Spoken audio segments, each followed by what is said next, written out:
Tacos at home do not get any better. Every time I make a taco at home, 10 times better. It's delicious. I'm gonna show you a super easy way to do taco night, do tacos for a party.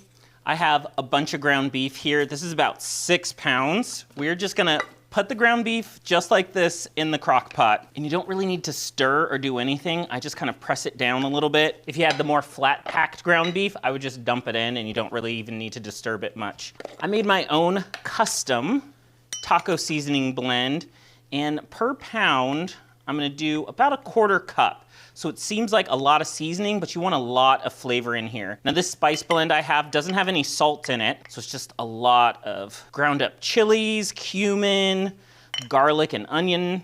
Then I just have a diced up onion. I got one of the shortcut grocery store diced onions. They sell frozen bags of diced onions, especially if you're using crock pot stews, soups, things like that. I tend to take some shortcuts. Of course, it's not that difficult cutting up an onion. And I don't have a lot of onion in there because there's some granulated onion in my seasoning mix. So this is just a little extra I wanted to add in. And now just a few healthy pinches of salt. You can always adjust the salt at the end. That's why I like to leave salt out of my spice blends, because I can adjust it to taste per my recipe. All right, layer 1. Layer 2 going in. Once again, you really don't need to do too much work. This comes together in minutes.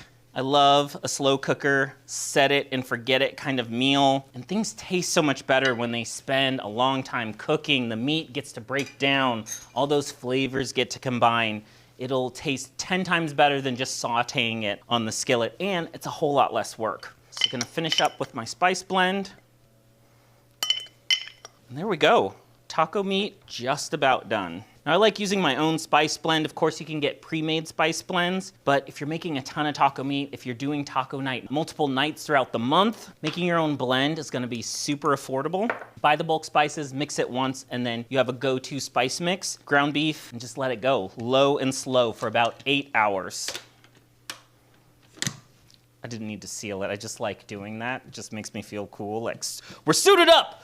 It's crock pot time. 8 hours, so set it and forget it. You can do your work, do your chores, let this go low and slow in your kitchen, and you'll have beautiful, delicious taco meat. Now the great thing about this, you don't have to tend to it. Maybe after about 6 hours or so, you can see how it's doing, give it a good stir and let it go the rest of the couple hours, but you really don't need to disturb this. Just let it slowly render, slowly cook that beef, break it down. It'll be really tender, really delicious, super flavorful with all those spices we put in there. And putting all this together took me 2 minutes. So this is something you can quickly do in the morning while you're making your morning coffee, and dinner will be ready in the evening. All right, we did an episode about MSG, and there's a lot of misconceptions about MSG, but I've been putting just a tiny bit in my dishes, so you don't need much, just a little bit. Oh, this smells so good, my taco seasoning mix.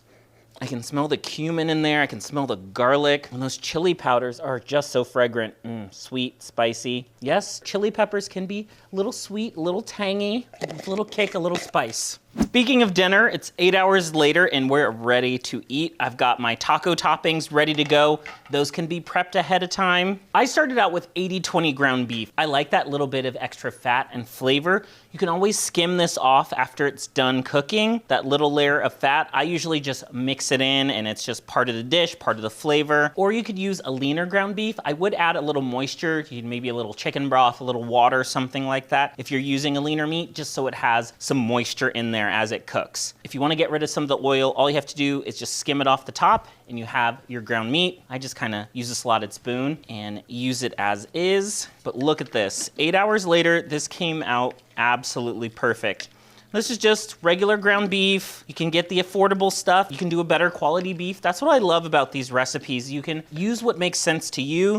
If you're a ground turkey fan, I'd use the darker meat ground turkey, but you can do the same thing. If you are using ground turkey, it'll cook a little quicker. So just keep an eye on your crock pot and the time, but this is just the easiest way to do tacos. This meat looks so good. It smells amazing. And that slow cooking's gonna give you such amazing flavor and texture from this ground meat. And you have a ton. So this is a great way to meal prep.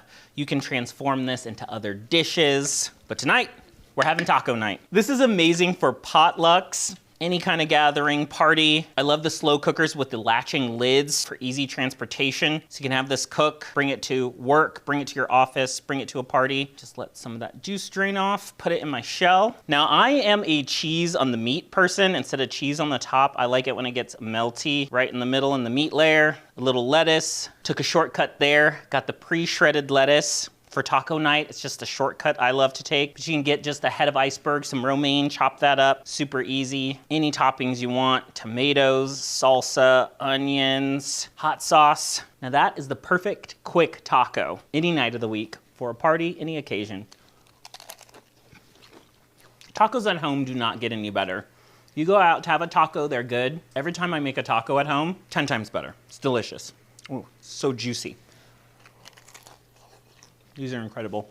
So flavorful. That meat is super tender. When it breaks apart like this, it's just essentially nachos. So usually I take some tortilla chips and just scoop up what falls out. Now here's my debate. When I have soft shell tacos, most people roll them. So what do they look like? They look like a little burrito. I'm like, is it a taco or a burrito at that point? What's the difference? Guess there's no beans in here. Is beans what makes it a burrito? Or is it the shape? The slow cooker is the way to go.